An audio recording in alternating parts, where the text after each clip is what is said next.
The Kiev headquarters of Dmytro Voloshin's startup, Preply, is quiet. But online, it's busier than ever. We realized that people are at home, so they can dedicate more time to studying online. As a result, we have an increased number of people who use the platform. We see the number of users double or even triple. As businessmen, now we have made more profit due to the crisis. He says revenues for the online learning platform increased 20% in March, and the company recently raised $10 million of funding, doubling the total raised in previous investment rounds.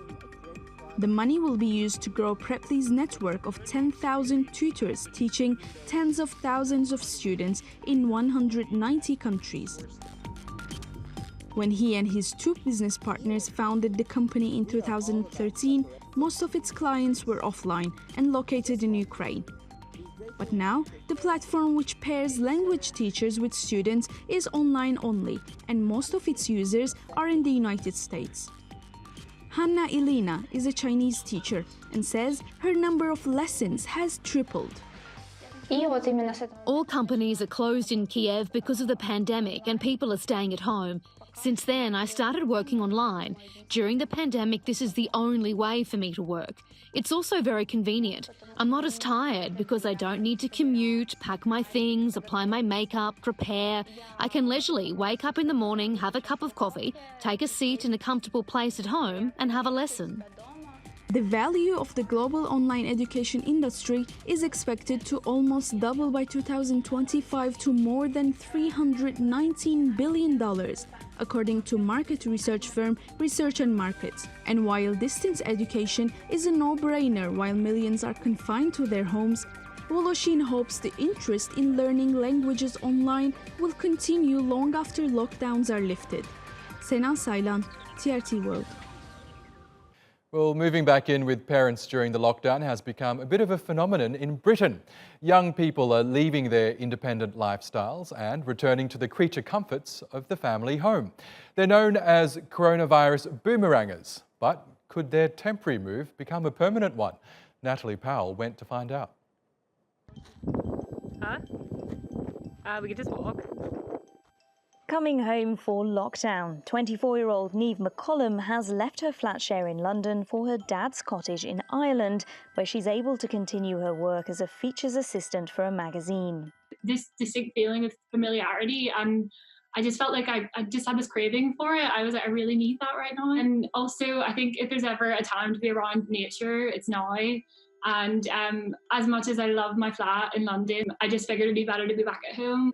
Niamh and her sister are what's being dubbed coronavirus boomerangers, young adults who've moved back in with their parents to wait out the pandemic.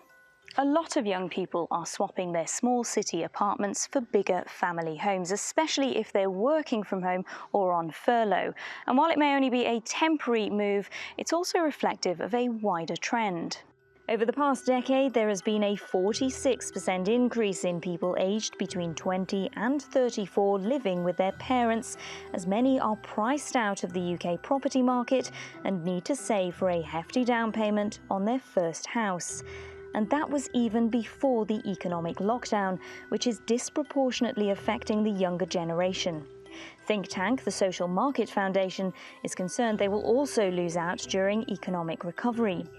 Young people are more likely to work in sectors such as the retail sector and the hospitality sector, which have been most impacted by the economic lockdown. We know that unemployment has a scarring impact on people's incomes. If you find yourself out of work for an extended period of time, this can impact how much you're earning 5-10 years down the line, as you miss out on those sort of career progression opportunities.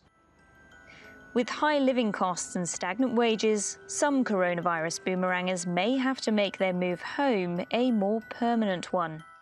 Not Niamh, though. She's been fortunate enough to keep her job and is itching to get back to city life. I quite like being able to take a bit of time out and get away from the city.